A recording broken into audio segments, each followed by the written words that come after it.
Hi everyone, today we'll talk about how to fix or how to solve Roblox Pixlated.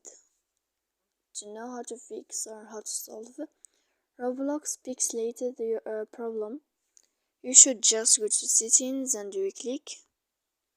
After that, in this page you click on apps, default apps, app settings. When you find this page you will enter to Roblox and you click. Here in this list of app info you click on first app and you click OK.